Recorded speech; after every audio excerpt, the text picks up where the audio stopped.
So what is the big deal? Why don't some parents like the Harry Potter books?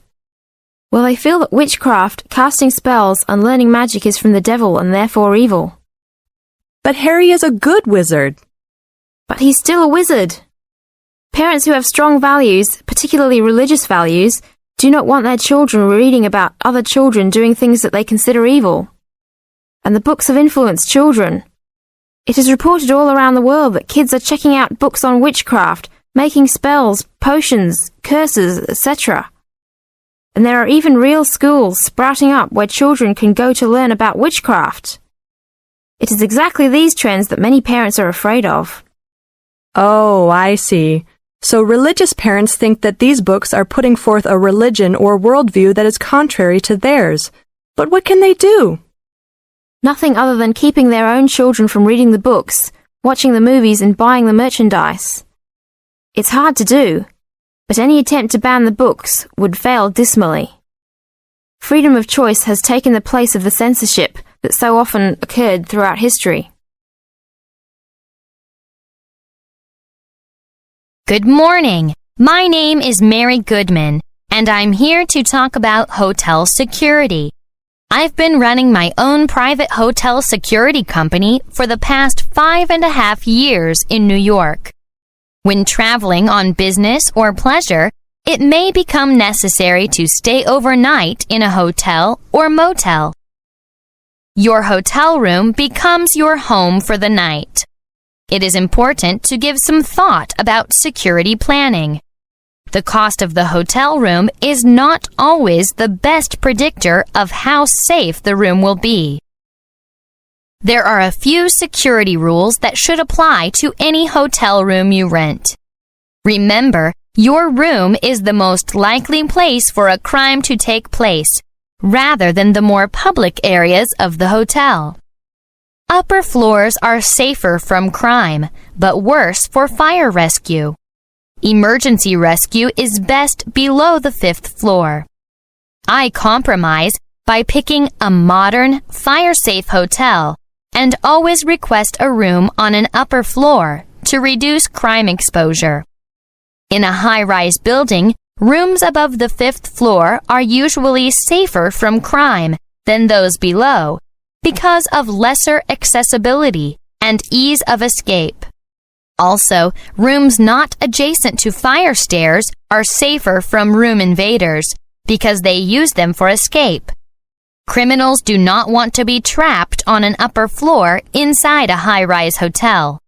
By design, high-rise buildings usually have fewer ground-level access points and are easier for the hotel staff to monitor who passes through the lobby after hours.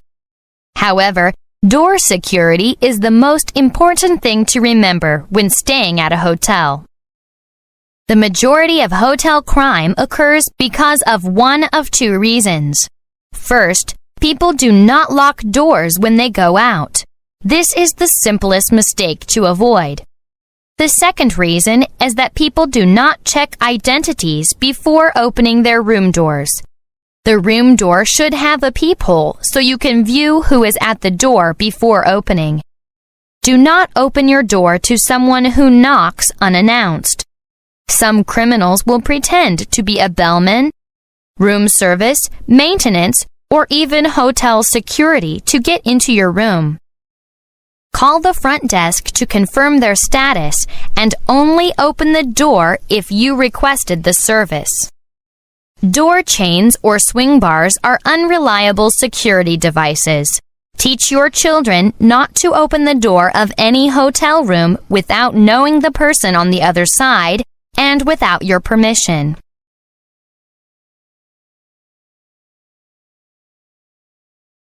Good morning. My name is Jack Clements, and I'm here to talk to you about water. Now, what people want most of all with regard to water is a water supply that is both safe and reliable. In this country, reliability is generally not a problem, but safety is an ongoing issue which many people are concerned about. In this country, studies of water are scarce.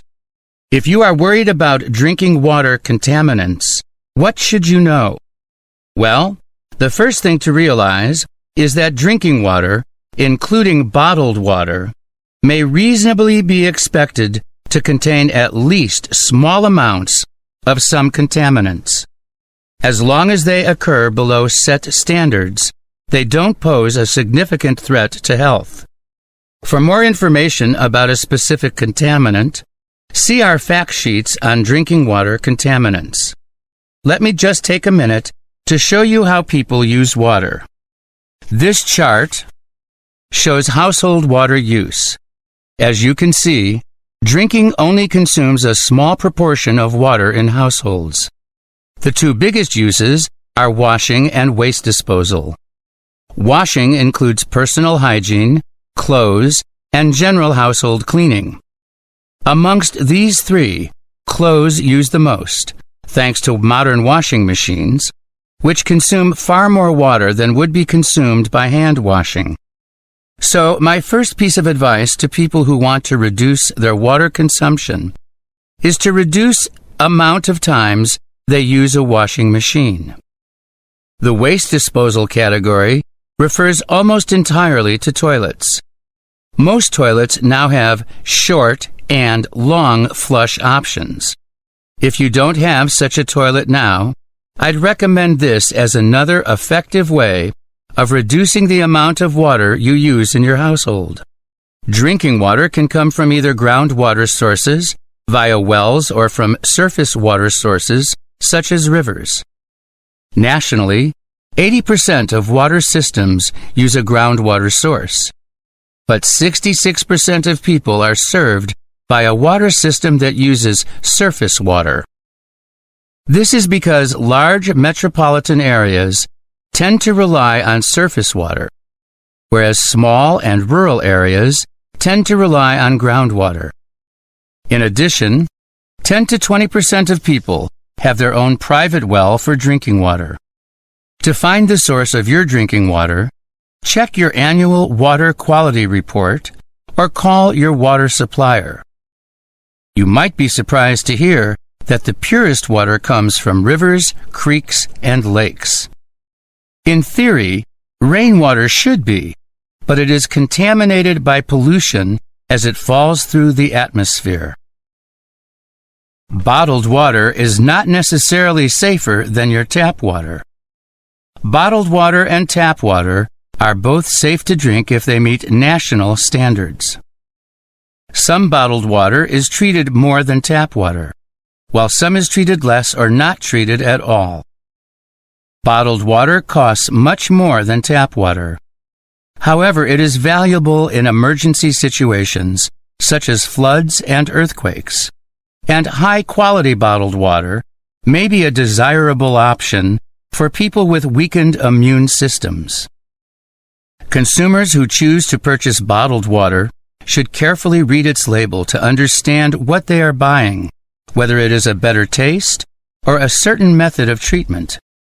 Pure or safe, bottled or not, water is something that is easy to be contaminated, naturally, intentionally, or accidentally. Catching the crocodile to fit the cylinder, too, is a risky operation. It is done at night from a boat.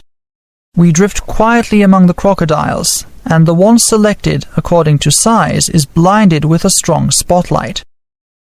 Using a long pole, a steel cable noose is slipped over its head.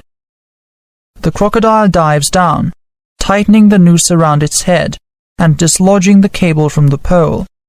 We let it struggle for about 5 minutes to tire sufficiently for us to drag it onto the shore.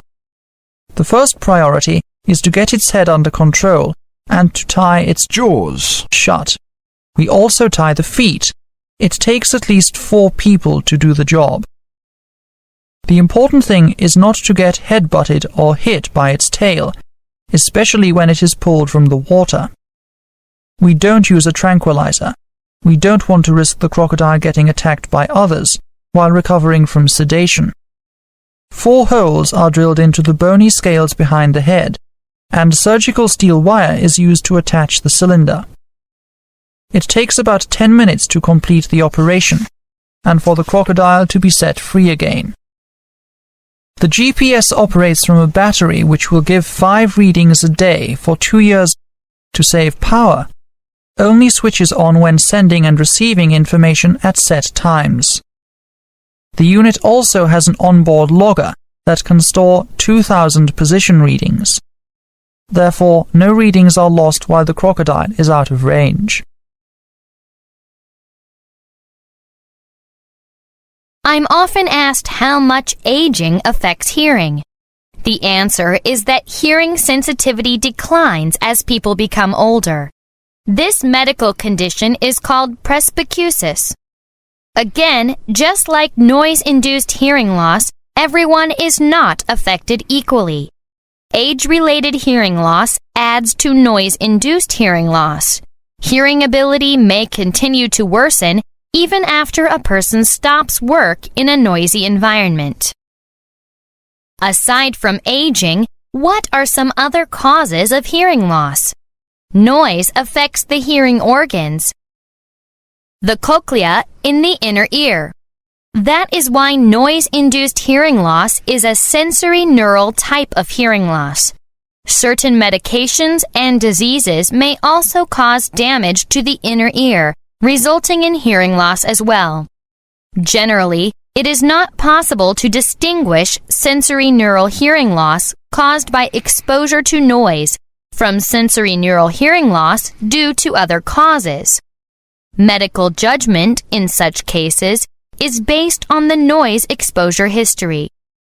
Workers in noisy environments who are also exposed to vibration, for example from a jackhammer, experience greater hearing loss than those exposed to the same level of noise but not to vibration. Some chemicals are toxic. In other words, they are toxic to the organs of hearing and balance, or the nerves that go to these organs. This means that noise-exposed workers who are also exposed to toxic chemicals such as toluene, carbon disulfide, may suffer from more hearing impairment than those who have the same amount of noise exposure without any exposure to toxic chemicals. Finally, I'd like to talk about how hearing loss is measured. Hearing loss is measured as threshold shift in decibel units using an audiometer. The 0 decibel threshold shift reading of the audiometer represents the average hearing threshold level of an average young adult with disease-free ears. The PTS, permanent threshold shift, as measured by audiometry, is the decibel level of sounds of different frequencies that are just barely audible to that individual. A positive threshold shift represents hearing loss, and a negative threshold shift means better than average hearing when compared with the standard.